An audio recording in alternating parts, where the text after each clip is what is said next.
嗨，大家好，我是坦平叔，今天是2025年12月26号。这一期咱们聊一聊网约车，聊一聊网约车这个行业。通常大家把网约车还有这个骑手外賣小哥当做这个灵活就业的一个蓄水池，或者当做一个这个失业群体，或者是找不到工作的人的最后的一个叫归宿吧，落脚点，或者叫中转。至少这几年以来，很多失业的码农，很多做生意失敗的小老板，还有很多找不到工作的，甚至有很多女性纷纷開啟了網約車，或者是當起了這個外賣騎手，送上外賣，這個已經是普遍現象。但是在經濟越來越低迷，對吧？這個寒意越來越濃的當下，網約車還能承載這些失業群體，或者是這些生意失敗的小老板他們的夢想嗎？或者給他們提供一個庇護嗎？網約車這個行業到底怎麼樣？今天晚上我看了一個自媒體文章，叫網約車觀察。他說網約車淡季太慘了，租賃公司庫存爆滿，租金一降再降，司機頭也不回。也就是這個網約車行業實際上也是跟經濟形勢是同步的，也是在越來越低迷，司機越來越難賺錢，對平台的抱怨也是越來越多。距離春節還有近2個月時間，網約車司機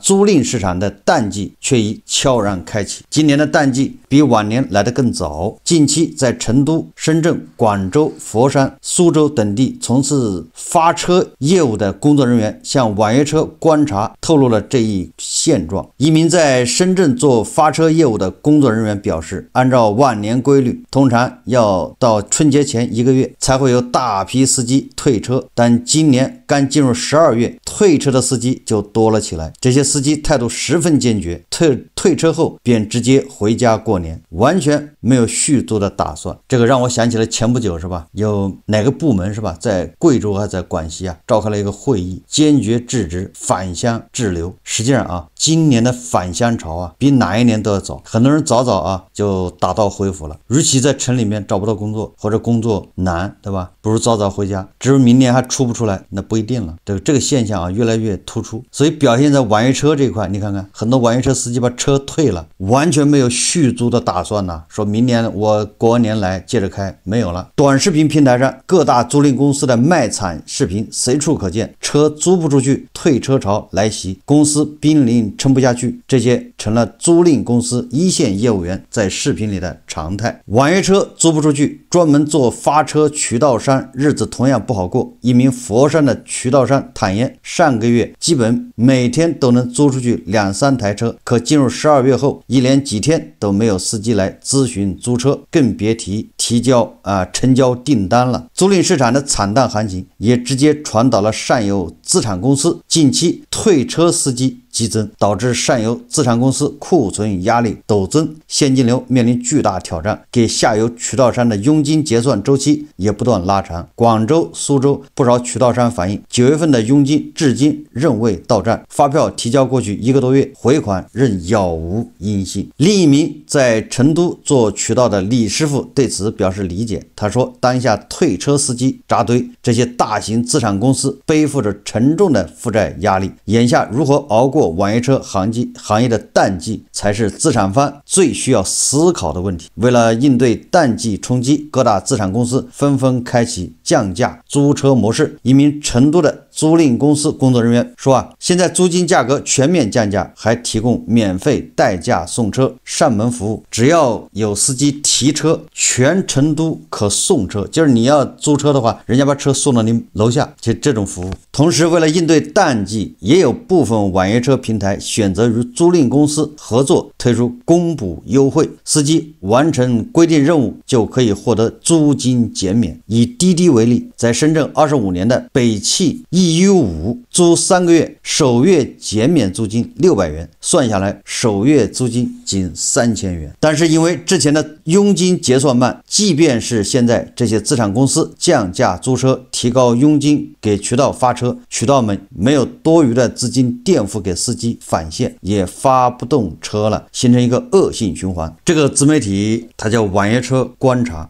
他說的主要是就是各大租車公司下面這些中介，就是渠道商，就幫這個租車公司往外租車的這些，他們現在日子非常難過。哎，他們就像那個房地產中介是一樣的道理。那上游的這個資產方呢，實際上就是從汽車廠商那兒拿了大量的汽車，就是新能源汽車上牌過戶，然後下面就等着這些渠道商幫他們往出租給那些開网约車的人。网约車司機在平台上，对吧？跑的单，这個資金結算，那是平台跟網約車司機之間結算。但是很多渠道商，他為了這個刺激，對吧？鼓勵這些人去租網約車，那他會承諾再給他們現金返現，比如說租金吶，對吧？或者你開了6個月，開8個月，給你返多少錢？但是這些錢是由渠道商墊付的，最後渠道商再跟資產方去結算。所以這個對渠道商來說呢，他也有資金壓力，壓款，對吧？渠道商某種程度上也相當於經銷商。那現在這個網約車淡季啊，現在網約車非常寒冷，那這些渠道商、資產方壓力越來越大。這些租車公司啊，是不是從新能源汽車厂商買了大量的新能源汽車，都是貸款的，買来之後他需要還貸款，至少還那利息吧，那些錢都需要靠這個車租出去才有現金流，而這個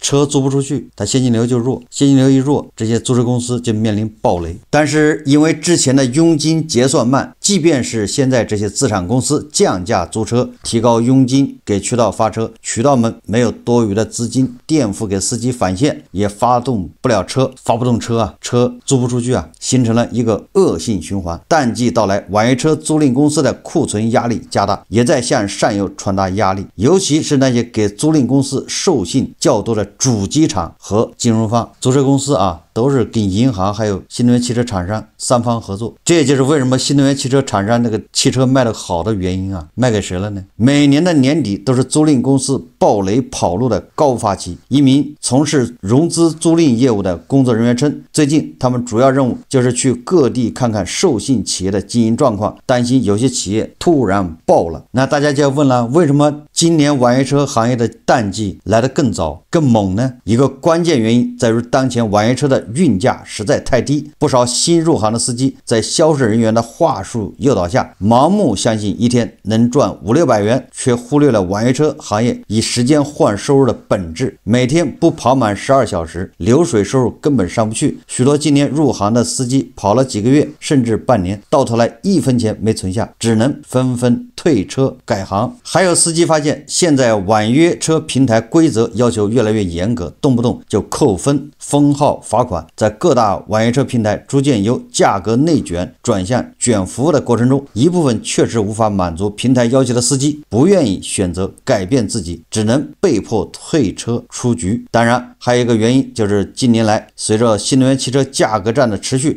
一些熱門的網約車車型的價格不斷降價，不少跑了1-2年的司機有了一定積蓄後，紛紛選擇退車買車轉向入行。也就是說啊，與其給這些租車公司打工，不如自己買輛車，因為現在很多新能源汽車啊，加上補貼之後非常便宜，這也加劇了部分租賃公司退車壓力。當然，如果能夠扛過這2-3個月的淡季，等到明年3月，網約車司機回來繼續租車，屆時一車難求的現象又會出現，屬於租賃公司旺季也將重新上演。總之，淡季下，網約車行業各個產業鏈條上從業者都在承受壓力。這個巨大的生態市場中，沒有誰可以躲得過周期規律。實際上，這個想法啊，還是很樂觀吶，過於樂觀。這個2026年，網約車恐怕很難再像過去那樣起來了。為什麼呢？這不是說啊，到了12月份是淡季，年前是淡季啊，實際上是網約車這個行業已經到頭了。為什麼這麼說啊？甚至啊，網約車行業已經出現了嚴重的泡沫，這個是有數據支撐的啊。看上去啊，它像是失業者的救命稻草，中年人的兜底飯碗。實際上，網約車行業更像是一艘緩慢下沉、不停漏水的小船。最近啊，中國新就業形態研究中心課題組發布了网约車司機就業圖景與職業表現報告。這份報告啊，把中國的網約車行業整體情況展現在了大家的面前。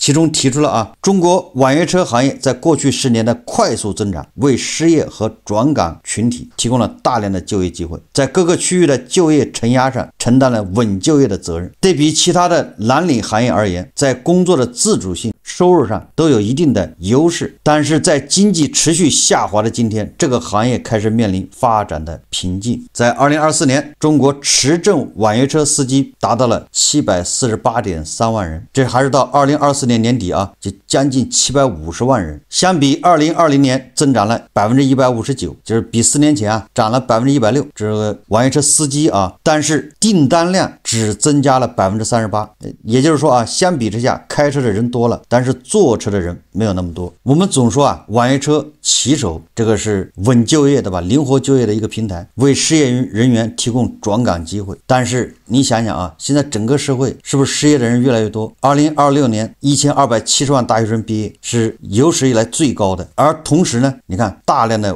外資撤離，對吧？這個什麼松下、什麼佳能的關門，聯想、百度裁員，很多外資對吧？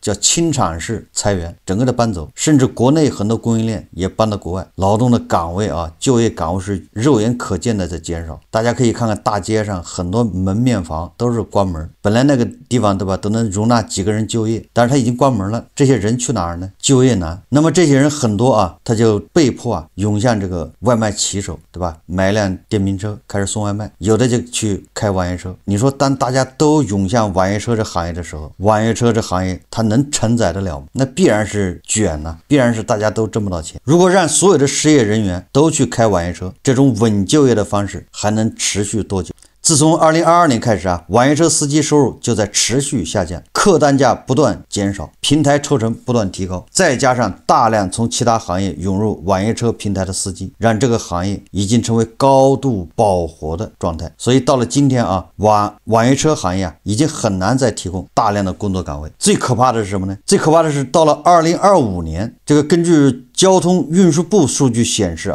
全國網約車訂單量7.58億單，什麼意思呢？比2024年同期暴跌24%。也就是說，剛才說的是2024年這個訂單量比2020年增長了36%，对吧？但是司機增長了160%，那好歹訂單還是增長。但是2025年訂單是比2024年下降23%，什麼概念？一邊是網約車司機還在增長，一邊是訂單不漲了，反而在萎縮。所以可以說網約車這個行業2026年面臨着暴雷。關鍵這個是已經連續3個月減少超過2億單，就每個月下降速度都是少2億單的速度在下降，從業者一片哀嚎。全國持證司机对吧750萬左右但是這個是有證的，沒有證也在跑的還有多少呢？所以說司機瘋狂湧入，需求卻持續疲軟，訂單量現在已經也就是在2025年上半年訂單量達到一個高峰之後，大概是9月份吧，或者是8月份就開始逐月下降，一場經典的供给過剩危機早已上演。2021年月入2萬不算神話，如今能掙到5000一個月已是謝天謝地。深圳一線司機坦言，每天超過12小時在線已成為維持生計的標配。更觸目驚心的是，全年接單不足5單的僵屍車輛占比超過36%，這意味着超過1/3的入場者幾乎無單可接。剛才說的是這個有證的司機750萬，但是根據各個平台統計網約車司機活躍的數量已經突破2924萬，就是接近3000萬人，同比增長23%。年輕人占比正在上升，35歲以上的司機占比25%，同比增長2.8%。平均司機人均使用1.4个接單平台，也就是說一般的司機都是將近2個平台的接單，對吧？用這個平台接單12小時，用那個平台接單4個小時，他一般都這麼幹。因為各個平台對這個司機每天接單時限有限制，你不能超過12小時，或者不能超過14個小時。那司機對吧？他就在這個平台接單12小時，在那平台接單5個小時，甚至更長。其中滴滴以2079萬熱活，就是活躍這個司機穩坐頭把交椅。多地交通部門緊急發布，市場運力飽和，收入大幅下滑。隨着司機數量的急劇增加，競爭變得異常激烈。曾經輕鬆就能接到高價訂單，變成了一天都還難接到一個30公里的訂單。不少新手司機滿懷希望踏入這個行業，以為能憑着自己的努力就能賺到盆滿缽滿，但是現實往往會給他們沉重的一擊。有很多人說啊，网約車司機收入低是因為平台抽成過高。好，那对平台进行治理，对吧？让平台少抽成。但是這個啊，有關部門是沒法管的，就是這個就像外賣平台一樣，對吧？有關部門一管，這個外賣平台外賣大戰那打得更兇，外賣大戰擠壓的都是商家的錢，對吧？這些平台當然也補貼啊，他補貼1塊，他要求商家也補貼1塊，甚至要求商家補貼2塊。那平台啊，對這個网約車司機抽佣，哎，可以，对吧？你有關部門要求他不能超過10%，行，那他就在別的地方加大這個司機的負擔，是一個道理啊。什麼羊毛要出在羊身上，也就是平台他要賺錢，平台他要他的報表好看，平台也要对他的投資人負責，平台也要照顧他的股價，所以他必須要盈利。盈利呢，怎麼盈利呢？他只能從，對吧，這些司機身上來，你不讓他從這兒收錢，他就在那兒收錢，對吧？抽成少一點那可以，你司機就得交什麼培訓費，這個費那個費，信息費，對吧？服務費一樣給你卡一點，是一回事啊。也就是整個平台運營加上利潤這些成本，最終是由司機來承擔。所以你說從平台压平台這個抽佣來提高司機待遇，這顯然效果不會太好。第二個，哎，有人說因為這個客單價越來越低，1公里現在只有1塊錢或者2塊錢，把它1公里漲到8塊，也就是漲價，哎，這樣司機賺的就多了，好多了。這個想法也是好的。現在幾個部门啊，要联手什麼反內卷，要求各大這個轿車平台啊要漲價，要提高這個服務的價格。那問題就來了，你可以漲到10塊錢1公里，对吧？你想漲到多少都行，消費者可以拿腳投票啊，對吧？不行我就騎電動自行車了，再不行我就坐公交車、坐地鐵，因為收入在下降，我打個車本來10塊錢的，現在收我30，那我就忍了，擠公交吧。這個時候啊，你提高服務的價格，實際上就要飲鴆止渴，屬於自我毀滅。更多的司機賺不到錢，這才叫斬殺蟹。漲價的前提是什麼？漲價的前提是消費者有錢，消費者不在乎你漲價。就像這個樓市低迷一樣，開發商要暴雷，沒錢，那你漲價賣房子賣得掉嗎？所以說啊，從這個價格上入手也是不行。說來說去啊，就是供給過剩，網約車太多，網約車平台也多，網約車司機也多，網約車也多，而另外一端需求端呢，对吧？你還沒漲價，訂單就在下滑了，大量的人離開城市回農村，對吧？返鄉潮，大量的人找不到工作，離開城市，還在城市的人有的是在降薪，对吧？收入下降，有的中產正在返貧，所以導致本來訂單就在萎縮，你還漲價，漲價會加劇它萎縮，對吧？更多的網約車司機雖然開這個車，但是啊，他賺不到錢，甚至2026年會出現開網約車賠錢的事。為什麼這麼說啊？無論你是租的還是買的，你租的網約車，那一個月租金怎麼着得5000塊或者4000塊，然後再加上充電，加上你吃，你一個月怎麼着得6000成本吧，也就是你一天得有200塊，這是剛性的成本。2026年会出現很多司機一天根本就跑不到200，就出現賠錢，你發現還不如在家躺着，你出去跑12小時，發現還賠20或者賠50，在家躺着反而，對吧？不賠錢，也不如把自己，对吧？跑出個職業病，膀胱憋大了，脊柱壞了，對吧？腰間盤突出，這是租車的啊，買車的那就更慘。对吧？你買車的，你怎麼着得10萬塊吧，或者20萬，對吧？那因為車越好，你那個這個起步價就越高嘛，對吧？服務費就高嘛。你車越檔次越低，那個實際上就是每公里的費用越低啊。這個應該是這樣的啊。好，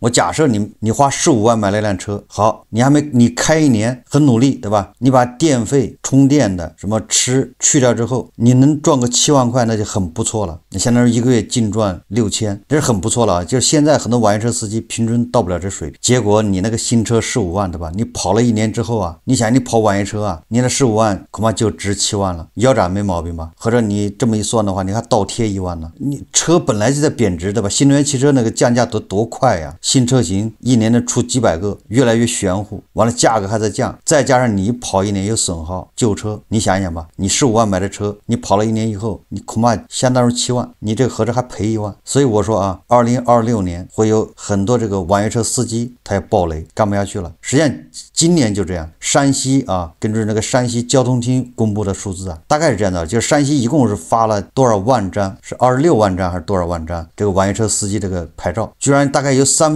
的這個發了牌照他不用，為什麼不用啊？跑不到錢呢，跑不到錢他就停運了，這是市場選擇，沒辦法，對吧？這是网約車司機這一塊。那渠道商這一塊呢，也就是有很多人对吧，自己买车出租让别人开的，就是小型的这个租车公司。当然它是小型的啊。有的人对吧，就一辆车，他自己开白班，晚上让別人開，你看看不也就相當於把自己車租給別人開嗎？有的人買2輛車，有的人買5輛車，對吧？自己開一輛，老婆開一輛，剩下3輛租給別人開，想靠這賺錢。但是啊，現在越來越多的城市對這個進行治理，大家可以看視頻啊。兄弟們，上海網約車啊，天塌了，這是真塌了。如果政策真的核實的話，那好多租賃公司老闆啊都要虧損大發了啊。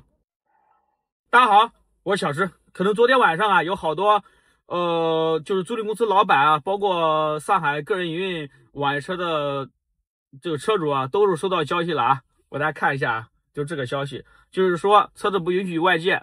如果說你個人營運的車主的話，允許外借，車證不符的話，有可能被查等等之類的吧。我目前啊，就幾乎上海7萬張車主啊都發了消息，然後啊，整個圈子就炸了，有好多人給我發消息啊，就是上海本地人說的，小石啊，這個什麼情況啊？我車子還能不能租給別人啊？我本來生意就不怎麼樣，然後也沒工作，想把車子租給別人多一份保障啊。這樣的話，那不是損失大發了嗎？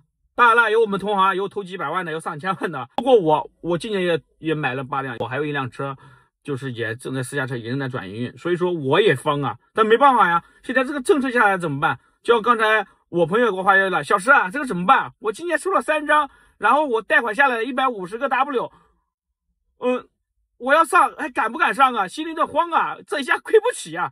當然了，不止他虧不起，我們也虧不起啊，我們也投了180個呢。你說投的不能嚇人不嚇人？那這個東西那怎麼辦啊？反正我還是比較樂觀嘛，我也跟他說了。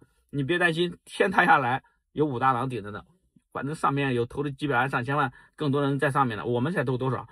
只要不是吃喝嫖賭，正常做生意有虧就虧吧。這個我感覺政策的話也不會一刀切吧。所以說，就是笑的話也是無奈的笑啊。如果一刀切，那好多人都要虧損，就虧大發的。反正我聽說這裡面搞最多的話有1000多張個人營運的，你看要投多少？但是這個車子的話，目前還能正常營運啊，沒有受到影響啊，只是有發出了這個消息，具體什麼政策還要看往後面怎麼說。頭疼啊，所以說這個天你說算不算大？如果政策下來的話，好多人今年過年啊，這個年都過不好了，包括我們一樣啊，相當於今年一年啊又白幹了。這是上海啊，對吧？一車一人一證，就是車人證3合1，大概這意思啊。你看，在這一頓亂拳之下，它的本意是什麼？本意是對吧？縮小這個供給，這樣縮小了供給之後，平衡這個供需矛盾，這樣的話讓司機的收入能高，對吧？能穩住。但實際上呢，這一頓亂拳下來，更多的人受傷。你說那些汽車租賃公司怎麼辦？剛才這個自媒體文章也說了啊，這中間渠道商恐怕很多要爆雷。為什麼呢？越來越多的人不租車了，渠道商也活不下去。渠道商自己從中墊款，這個錢變成應收賬款，他要跟上面的這個租車公司去要，而租車公司呢不能及時給他錢，所以這個渠道商啊，就像很多汽車經銷商，就像很多其他什麼酒的經銷商一樣，最終也會爆雷，對吧？給司機的錢他已經墊出去了，但是想跟汽車租賃公司要佣金要不來，